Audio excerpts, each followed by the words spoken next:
Bonjour à tous et bienvenue sur ma chaîne Pixel et Vecteur. Aujourd'hui on va parler de Photoshop et je vais vous montrer une astuce qui va vous permettre de pouvoir détourer, non pas le personnage, ça c'est facile, mais des éléments de fumée comme ça, des éléments très intangibles. Et je vais me servir pour ça des brosses personnalisées. Alors donc, je commence déjà par voir que j'ai 3 calques qui résument en fait ma photo. Je voudrais ne pas avoir à me poser de problème avec ces 3 calques-là. Donc je vais les fusionner tous les 3, mais je vais les fusionner sur un autre calque, sur un calque au-dessus, pour pouvoir retrouver éventuellement l'historique si j'en avais besoin. Donc je vais appuyer sur Alt, Option, et je vais venir dans le petit menu qui est ici, et lui dire de fusionner les calques visibles. Alors fusionner les calques visibles, ça va fusionner les 3 calques, mais puisque j'ai ajouté la touche Alt, Option, et bien dans ce cas-là, ça va me les fusionner sur un calque au-dessus. Voilà, et vous voyez que je vois apparaître comme ça un calque au-dessus. Parfait. Alors, deuxième chose, je vais déjà importer le décor dans lequel je voudrais que mon personnage se trouve. Donc je vais faire Fichier, Importer et incorporer. Et là, je vais aller chercher une image qui va être une image, vous allez voir, qui est toute petite. Et ça n'est pas grave, parce qu'en fait, cette image va être floue derrière, donc c'est pas très grave. Alors, vous pouvez remarquer qu'elle a une croix au centre, c'est bien un objet dynamique. Quand vous importez et incorporez, vous importez dans un objet dynamique. Alors, je vais commencer par me dire, alors je vais dézoomer un peu, pour me dire, voilà, je vais regarder un petit peu. Alors, j'ai plus besoin d'appuyer sur majuscule maintenant pour garder les proportions. Hein, ça, c'était une réforme de Photoshop assez récente. Et je me dis qu'étant donné que mon personnage est quand même plutôt cadré au niveau de la taille, je vais essayer de remonter un petit peu. Je vais encore l'agrandir. Peut-être un petit peu. Voilà, ce que je voudrais, c'est aussi quand même avoir... vous voyez, avoir des... Voilà, les enseignes lumineuses. Donc ça pourrait être pas mal. Je vais valider ça. Voilà, ça va recalculer, c'est pas important la qualité, ici on s'en fiche. Et je vais le positionner derrière. Voilà, donc on le voit plus pour l'instant. Et ce que je vais faire maintenant, c'est que je vais agrandir la zone de travail de mon image pour pouvoir voir apparaître un peu plus de décor, parce que sinon je trouve que ça va faire un peu étriqué. Alors je pourrais passer par image et taille de la zone de travail, ça va très bien faire le boulot, mais j'aimerais bien pouvoir le faire à mon goût, c'est-à-dire donc de manière très interactive. Et donc pour ça, je vais passer par l'outil de recadrage. Je vais vérifier que je suis bien en rapport largeur-hauteur, et ça va me permettre comme ça de pouvoir prendre, oui, ça, et de bouger chacune de mes poignées latérales pour voir un petit peu, voilà, où est-ce que je voudrais être. Comme ça va me permettre de voir comment je me recadre. Alors, c'est pas tellement ça me paraît bien. Est-ce que je devais pas un petit peu remonter l'enseigne? Alors, je vais valider. Vous allez voir, ça va me recalculer mon image, puis je vais rester sur l'image du dessous, prendre ma flèche de déplacement et éventuellement remonter un petit peu ça. Peut-être que je ferais bien un petit peu un truc un peu comme ça. Voilà, on pourrait faire ça. Parfait. Voilà, donc maintenant c'est bon, j'ai mon décor, j'ai mon personnage, et ben je vais commencer un peu à le détourer. Alors la première chose pour le détourer, déjà je clique sur le calque de mon personnage, et je vais me servir du fameux algorithme maintenant qui marche de mieux en mieux, et vraiment très très bien maintenant avec la dernière version, sélectionner un sujet. Je clique, et vous allez voir que ça va me faire un détourage qui est quand même vraiment super beau. Vous voyez qu'il a même été chercher les deux espaces entre en dessous des aisselles, ce qui vraiment n'était pas du tout le cas avant. Alors quand même, hein, je vais quand même faire un petit contrôle. Pour ça, je vais cliquer sur la petite icône de Quick Mask. Voilà, ça va... Alors moi, ça vient en vert, mais ça pourrait venir en n'importe quelle couleur. Oui, si je double-clique sur cette petite icône, j'ai la possibilité de mettre la couleur que je veux ici. Voilà. Et je lui dis que c'est les zones sélectionnées qui vont se colorier en vert. Personnellement, je préfère ça. Voilà. Et là, ça va me permettre de regarder un petit peu qu'est-ce qu'il m'a fait. Vous voyez que il a fait quand même de l'excellent boulot. On va voir qu'éventuellement, si c'était pas suffisant, on pourrait l'améliorer encore un peu. Mais vous voyez que là, c'est quand même vraiment top. Voilà. Je vais regarder un petit peu en dessous. Vous voyez que là, il a vraiment pris tout ce qu'il fallait. Il y a juste éventuellement là, si on est vraiment maniaque, et je le suis un petit peu à ce niveau-là, je vais prendre mon pinceau, réduire ma brosse en tout petit, venir ici lui dire que je voudrais du 100%, ou bien j'appuie sur le pavé numérique de mon clavier sur 0, ça va me mettre à 100 aussi. Vérifie que je suis en noir, non, je vais être en blanc, X pour passer en blanc. Et là, je vais donc venir éventuellement, voilà, vraiment, allez, je vais faire ça, et X pour passer en noir. ramener un peu ça là, et j'en profiter ici pour vraiment finaliser à cet endroit-là. Parfait. Voilà, bon, vraiment, là, c'était... bon. Et puis là, éventuellement, pour vous montrer simplement les fonctions, hein, là, moi, je m'en contenterai, mais bon, admettons que je veuille voir encore si je pourrais pas récupérer encore quelques petits cheveux. Parfait, on va voir. Je vais enlever le Quick Mask. Vous pouvez remarquer que là, mon calque est devenu vert. Il est devenu vert parce qu'il me dit, attention, vous êtes dans le mode Quick Mask. Je suis en vert, donc le calque est vert.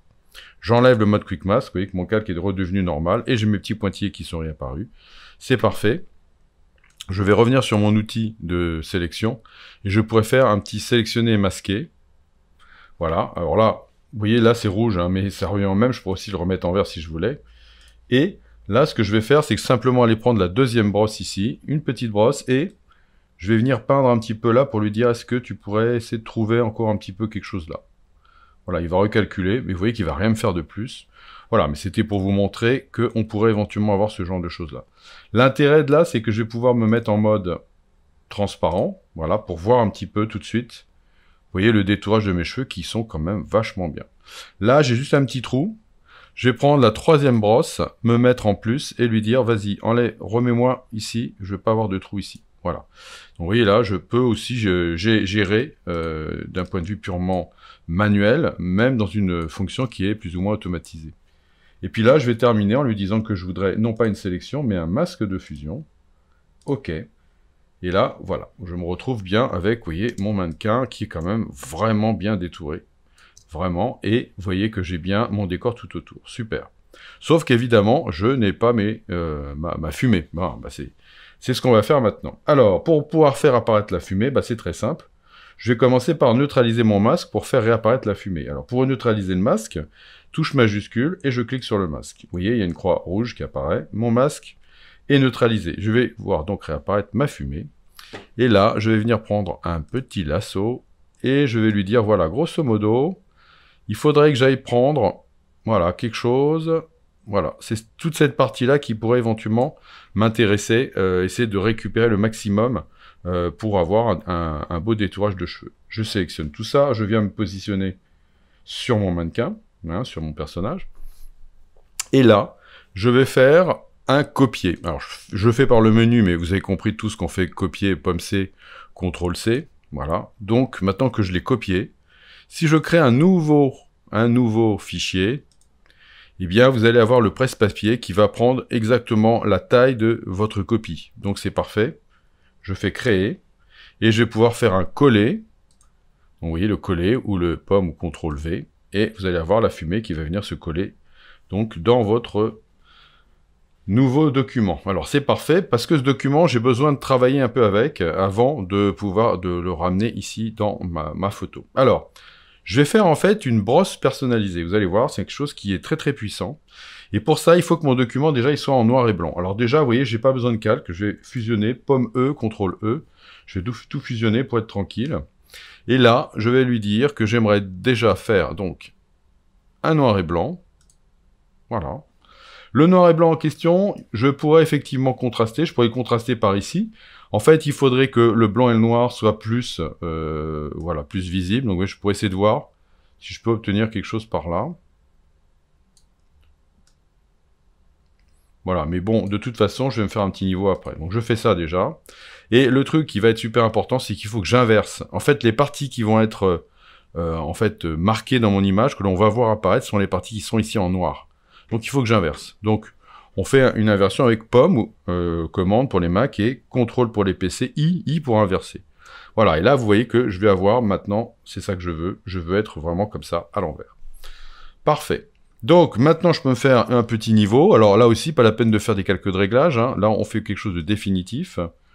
Voilà, et je vais essayer de monter un petit peu mes noirs, pas trop non plus, parce qu'il ne faut pas que j'ai des gros aplats noirs, ça serait pas très beau. Donc je vais essayer, mais je vais essayer quand même d'avoir des blancs par contre qui vont être assez blancs. Voilà, je pourrais faire quelque chose peut-être. Ah oui, j'essaie de faire remonter un petit peu le détail dans les gris. Voilà, je pourrais peut-être essayer quelque chose comme ça. Et puis pour terminer, bah, il faut que tout ce qui va être blanc va être transparent. Donc vous voyez que là, le noir, ça va pas être transparent.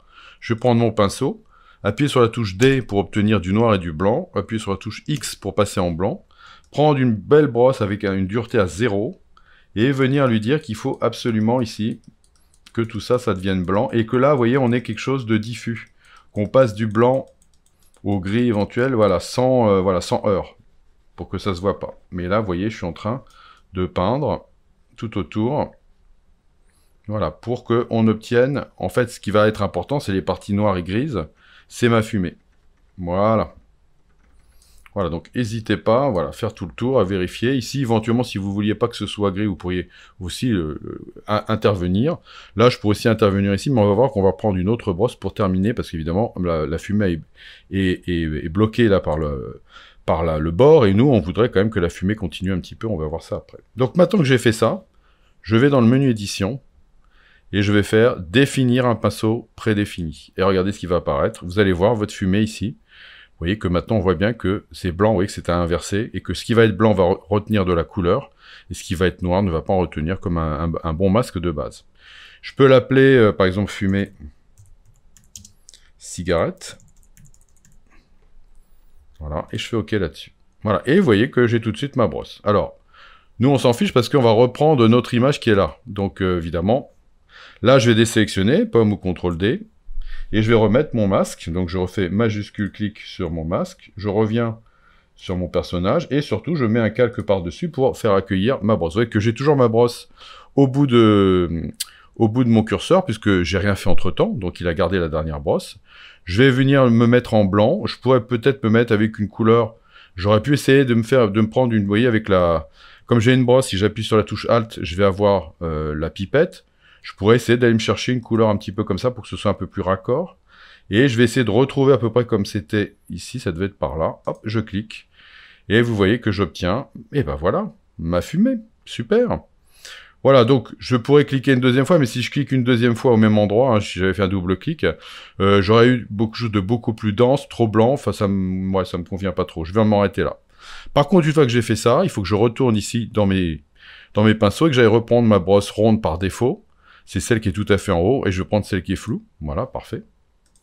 Voilà, et comme ça, je retombe sur ma brosse ici. Donc ça veut dire que si maintenant je veux éventuellement peindre pour enlever éventuellement des petites zones, je peux venir me mettre un petit masque ici, me mettre ici en noir, je suis déjà en noir, prendre une brosse moyenne, et ici je vais venir taper 2 pour avoir 20% en opacité. Et vous voyez, je vais commencer déjà par enlever, essayer de masquer pour essayer d'enlever voilà, la limite qui est là, pour pas qu'on voit qu'il y a une limite. Voilà, parfait. Bon, voilà, ça me commence à être pas trop mal. Et puis pour éventuellement avoir quelque chose d'encore un petit peu plus intéressant, je vais retourner au niveau de mes brosses. Vous voyez que je vais cliquer sur 711, là, hop, ça s'ouvre. Et moi, personnellement, j'ai créé un certain nombre de brosses qui sont ici classées. Bon, bien sûr, j'ai déjà fait ça, mais sinon, vous pouvez aller sur Internet pour récupérer des brosses. Vous allez voir, vous en trouverez partout. Vous avez aussi, sur Adobe, vous avez aussi la possibilité d'aller récupérer des brosses sur Internet. On appelle ça les Kyle brosses. Et si je viens sur ce petit bouton-là, vous allez avoir un endroit, vous voyez, où quand vous cliquez sur pinceau ici, voilà, il y a un endroit où on va pouvoir trouver dans le petit menu qui est là, voilà, obtenir plus de pinceaux. Voilà, et là vous allez obtenir, si vous êtes abonné, alors je suis désolé pour ceux qui ne sont pas abonnés, et ben vous aurez la possibilité d'avoir aussi, vous voyez, des tas de brosses qui sont évidemment gratuites, enfin elles ne sont pas gratuites, elles sont comprises dans votre abonnement. Oui, vous en avez tout plein, et donc vous pouvez aller les télécharger, celles qui peuvent vous intéresser, dont notamment, ce qui m'intéresserait moi, ça serait plutôt des brosses plutôt de fumée, vous en avez dans le tas, etc. Je vous laisse aller voir. Et sinon, sur Internet, vous en trouverez plein. Moi, j'en ai déjà, donc ce que je vais faire simplement, c'est aller ici, dans le petit champ, taper sur une brosse qui s'appelle Mist. Enfin, voilà, Mist qui veut dire brume. Voilà, la voilà, la brosse. Parfait. Et vous voyez, alors je vais fermer tout ça, pour que j'ai plus rien. Voilà. Je vais me remettre ici en blanc, et je vais me remettre un calque au-dessus. Je vais reprendre la même couleur ici, et je vais pouvoir, comme ça, vous voyez, rajouter encore... Voilà, vous voyez, avec... bon, là, je suis à 20%, je vais peut-être remonter encore un petit peu, voilà. Vous voyez, pour essayer de finir, voilà, essayer d'avoir, comme ça, un petit peu plus de bras, voilà, un petit peu comme ça. Voilà. Parfait. Voilà. Et puis, éventuellement, ce que je pourrais aussi faire, c'est revenir sur le masque du calque du dessous, qui est ma fumée que j'ai installée, me mettre en noir, et venir peindre sur des zones pour les rendre un petit peu plus... un petit peu plus transparentes. Voilà, si je trouve que elles sont un petit peu trop, c'est trop fort. Oui, je vais même monter, voilà, et pour avoir comme ça quelque chose d'un petit peu moins. Voilà, parfait. Voilà, ce qui fait que maintenant j'ai mon personnage, plus deux fumées, une première ici, et une deuxième ici. Voilà, donc ça éventuellement je peux tout fusionner si j'ai envie, et si j'ai pas envie, je pourrais fusionner sur un calque au-dessus. Même chose, je vais faire... Alors, le truc, c'est que je voudrais fusionner que le personnage. Je veux pas que tous les calques du dessous soient fusionnés, donc je vais les enlever. Voilà, je vais enlever le petit œil. De toute façon, les trois là, ils servent à rien. Je vais prendre ceux-là, j'appuie sur Alt, je vais me positionner en haut, et je vais lui redemander de fusionner les calques visibles, ce qui va me permettre d'avoir mon personnage ici, et je vais enlever ces yeux-là, et je vais avoir juste mon décor et mon personnage, comme ça, voilà, ça sera plus facile à gérer. Donc là, vous voyez que j'ai mis ma fumée en jaune comme mon personnage. On est dans une atmosphère bleutée. Donc je vais peut-être commencer maintenant par travailler sur une petite balance des couleurs que je vais écrêter. Et je vais commencer à, voilà, à appliquer du bleu, du cyan. Voilà, je voudrais faire quelque chose un petit peu plus par là. Voilà, je vais descendre un petit peu la couleur, voilà, de mon personnage comme ça, par exemple. Voilà, je vais éventuellement rajouter un petit niveau aussi, parce que j'aimerais bien que mon personnage soit un petit peu plus clair. Voilà, on va faire quelque chose un peu comme ça. On va le garder contrasté. Voilà, et je vais ramener un peu de luminosité comme ça. Voilà. Parfait, donc ça, alors pareil, je vais l'écrêter aussi, hein, de manière à ce que ça ne se travaille que sur le personnage.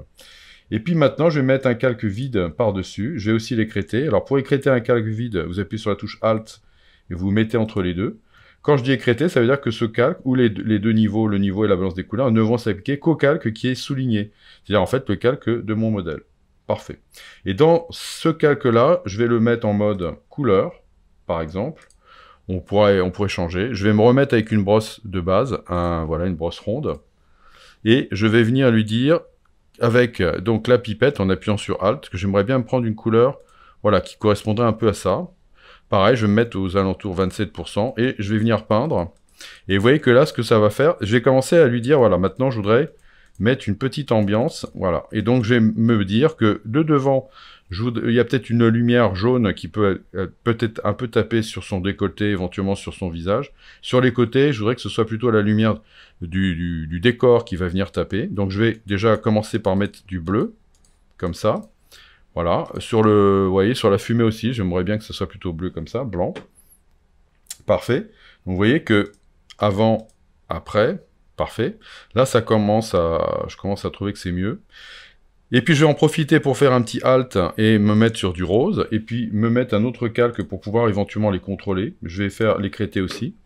Et là, je vais aussi... Alors là, oui, ça marche pas. Non, c'est normal, c'est pas grave, je continue. Et là, j'allais lui mettre dans un mode du type peut-être incrustation. Alors, je pourrais me remettre en couleur. Et vous voyez que ça va aussi me faire de la couleur comme ça. Mais je peux aller regarder un peu tous ces modes-là et voir s'il n'y en a pas un qui serait mieux. Voilà. Non, en fait, là, pas trop. Donc, je vais me mettre en mode couleur. Bon, parfait.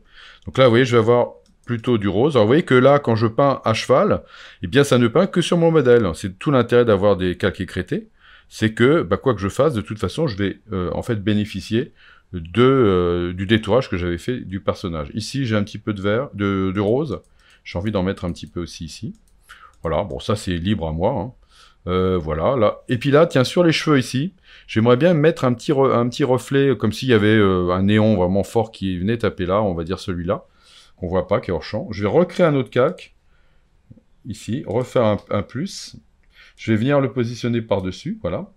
Et là, je vais l'écrêter aussi, mais celui-là, je vais le mettre en mode incrustation. Et là, je vais venir peindre, et vous allez voir que quand je peins en mode incrustation, et que je peins comme ça, et que je vais faire plusieurs fois, vous allez voir que ça va vraiment donner l'impression d'une lumière un peu électrique qui va arriver dans les cheveux. Oui, c'est très joli ça. Voilà. Bon, bah voilà, je me dis que là, on n'est pas trop mal.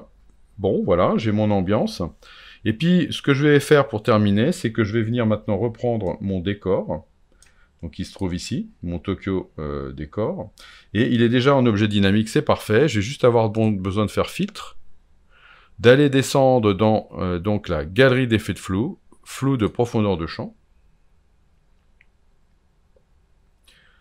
Voilà. Et une fois que mon interface va être en place, hein, vous pouvez remarquer que vous n'êtes plus dans Photoshop, vous êtes dans l'interface donc de la galerie des flous. bah, vous voyez que je vais pouvoir aller lui dire, alors j'aimerais bien dehors que le décor soit un peu plus flou que ça. C'est pour ça que je vous disais tout à l'heure que la qualité n'était pas très importante, parce que vous voyez que maintenant je vais le flouter. Et chose très importante, je vais pouvoir aussi faire un éclairage bokeh, c'est-à-dire je vais faire pouvoir, vous voyez, faire comme si en appareil photo, les hautes lumières bavaient. Voilà. Et vous voyez que je vais faire la couleur aussi, vous voyez, ça va devenir intéressant. Et ici, j'ai aussi la possibilité de lui montrer sur quoi je veux que la partie blanche, vous voyez, les blancs qui explosent, apparaissent. Voilà. Vous voyez, j'ai envie de faire un truc un peu comme ça. Je vais mettre plus de couleurs. Ouais. Voilà, là, ça commence à être intéressant. Voilà, si vous voyez, le problème, c'est que si je zoome, vous voyez que là, on se retrouve... Ici, on a du grain, vous voyez, c'est une photo qui est très graineuse, et là, il n'y en a pas du tout. Mais Adobe a tout prévu. Vous avez ici le bruit. Et je vais lui mettre une quantité de bruit. Voilà, qui va venir normalement matcher. Vous voyez, il faut que ça vienne correspondre. Voilà. Voilà, ça me paraît pas mal. Voilà, ce qui fait que comme ça, je vais avoir le même bruit sur l'arrière-plan que sur le devant. Voilà, après éventuellement, vous voyez que je suis très flou. Si éventuellement je me dis, j'aimerais bien que la partie devant soit peut-être un petit peu plus nette que le derrière, à ce moment-là, je vais mettre des puces. Ils appellent ça des pins en anglais. Alors moi je vais dire que c'est des puces. Voilà, je vais en mettre une ici avec un gros flou. Une ici, pareil avec un gros flou. Mais devant ici, je vais lui dire que j'aimerais bien avoir moins de flou. Voilà, là aussi, je vais lui mettre un peu moins de flou. Alors, faut pas exagérer quand même. Alors, vous voyez que les interférences grises qui peuvent apparaître là, bah, c'est ma carte vidéo, vous voyez, qui a du mal à absorber le choc par moment. Je sais pas trop pourquoi, mais bon, c'est comme ça. Voilà, hop, il faut qu'elle recalcule, voilà. Et là, vous voyez que je vais avoir comme ça des endroits qui seront un peu plus nets et des endroits ici qui seront plus flous. Si je veux que ça soit un peu plus net ou que là, ce soit plus net, je pourrais aussi mettre des puces. Là, c'est pas du tout ce que je veux. Hein. Je cherche pas à être d'une justesse totale en matière, on va dire, de flou. Ce que je veux simplement, c'est qu'à priori, voilà, on est comme ça, voilà. Ici, ça, c'est le centre de... Voilà, on est bien flou, et là, je veux simplement être un peu plus net sur le devant, et derrière, je veux que ça reste flou. Parfait, donc là, vous voyez que là, il faudrait que je retravaille un petit peu, là, je me rends compte que j'ai pas encore tout terminé ici. Je vais calculer mon flou. Voilà. Et puis après, bah, ce que je pourrais faire, je peux faire deux choses. Premièrement, il y a une chose que je peux faire. Ici, il va falloir que forcément, j'aille me remettre sur ce masque donc, qui était en haut. Voilà. Il faudrait qu'ici, j'aille faire quelques petites choses. Donc là, je vais aller me remettre un masque. Et puis, je vais venir repeindre en blanc un tout petit peu ici pour lui dire qu'il ne faut pas qu'on voit, vous voyez, le coin. Voilà, donc là, hop, on va l'enlever, c'est parfait. Et puis sinon, je pourrais aussi éventuellement un peu recadrer, et cette fois-ci, je vais lui demander de recadrer en supprimant les pixels, vu que juste à maintenant, je n'avais pas demandé de recadrer avec les pixels, pour éventuellement, voilà, lui dire, c'est pas la peine qu'on voit tout ça, ça coupe là. Voilà, et je vais en fait avoir cette image maintenant comme ça. Donc là, vous pouvez remarquer que je n'ai pas de contrainte de taille de l'image. Évidemment, si j'avais une contrainte de taille de l'image, je serais un peu moins libre. Je taperais des valeurs dans les champs pour avoir la taille, la hauteur, la largeur et la résolution. Là, c'est pas le cas. Je vais donc simplement attendre voilà, qu'il me rende tout. Et voilà. Et vous voyez que maintenant, mon image est bien détourée. Elle est bien dans un décor. Et ma fumée est, vous voyez, tout à fait correcte. Voilà, bah, j'espère que ça peut vous servir. En tout cas, le coup des brosses personnalisées, ça, c'est sûr, ça vous servira. Et n'hésitez pas à mettre un pouce et à vous abonner. Et je vous dis à bientôt pour d'autres aventures sur Pixel et Vecteur.